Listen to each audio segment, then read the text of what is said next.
জুলাই আগস্টে যা হয়েছে তা ছিল রাজনৈতিক বিরোধ, কোনো যুদ্ধ নয়। এমন যুক্তি তুলে ধরে ট্রাইব্যুনাল আইনে শেখ হাসিনাকে সাজা দেওয়ার সুযোগ নেই বলে দাবি করেছেন রাষ্ট্রনিযুক্ত তার আইনজীবী। তবে রাষ্ট্রপক্ষের দাবি, ট্রাইব্যুনাল আইনের অপব্যাখ্যা দিয়েছে আসামিপক্ষ।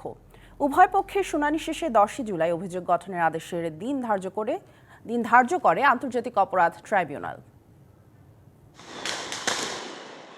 বৈষম্য বিরোধী ছাত্র আন্দোলন দমাতে গত বছর জুলাই আগস্টে নির্বিচারে গুলি চালায় আইন শৃঙ্খলা রক্ষাকারী বাহিনী। মারা যায় প্রায় ১,৫০০, আহত হন ২৫,০০০ মানুষ। ওই সময় সংগঠিত মানবতা বিরোধী অপরাধের দায়ে সুনির্দিষ্ট 5 অভিযোগে সাবেক প্রধানমন্ত্রী শেখ হাসিনা, সাবেক স্বরাষ্ট্রমন্ত্রী আসাদুজ্জামান খান কামাল ও সাবেক আইজিপি চৌধুরী আব্দুল্লাল মামুনের বিরুদ্ধে আনুষ্ঠানিক অভিযোগ ট্রাইব্যুনালে জমা দেয় প্রসিকিউশন। সেই অভিযোগ গঠনের শুনানিতে শেখ হাসিনা ও কামালকে অব্যাহতি চেয়ে যুক্তি তুলে ধরেন রাষ্ট্রনিযুক্ত আসামি পক্ষের আইনজীবী। জুলাই আগস্টে কোনো যুদ্ধ সংগঠিত হয় নাই। এখানে একটি রাজনৈতিক যে পট পরিবর্তন এবং প্রতিহিংসা, হিংসা, তার প্রেক্ষাপটে এই ঘটনা। অতএব যেহেতু কোনো যুদ্ধ সংগঠিত হয় নাই, অতএব যুদ্ধাপরাধ থেকে উদ্ভূত যে সমস্ত অপরাধ মানবাধিকার, সেইটা এখানে সংগঠিত হয় নাই। একই সঙ্গে রাষ্ট্রপক্ষের দায়ের করা তথ্য প্রমাণকে রাজনৈতিক উদ্দেশ্য প্রণোদিত ও ভিত্তিহীন বলে দাবি করেন তিনি।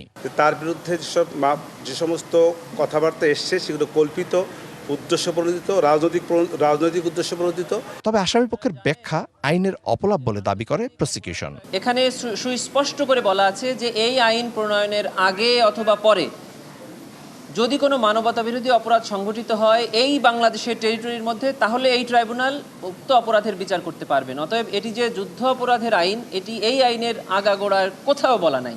অভিযুক্তদের এই আইনে সাজার সুযোগ রয়েছে কিনা তা বিচারের মধ্য দিয়ে প্রমাণিত হবে বলে জানায় রাষ্ট্রপক্ষ। উনি যে কথা বলেছেন যে এটি অসত্য, সেটা নির্ধারণ হবে যদি চার্জ ফ্রেম হয়, তারপরে বিচারে গিয়ে। শুনানিতে সাবেক পুলিশ মহাপরিদর্শক চৌধুরী আব্দুল্লাল মামুনকে ট্রাইব্যুনালে হাজির করা হয়।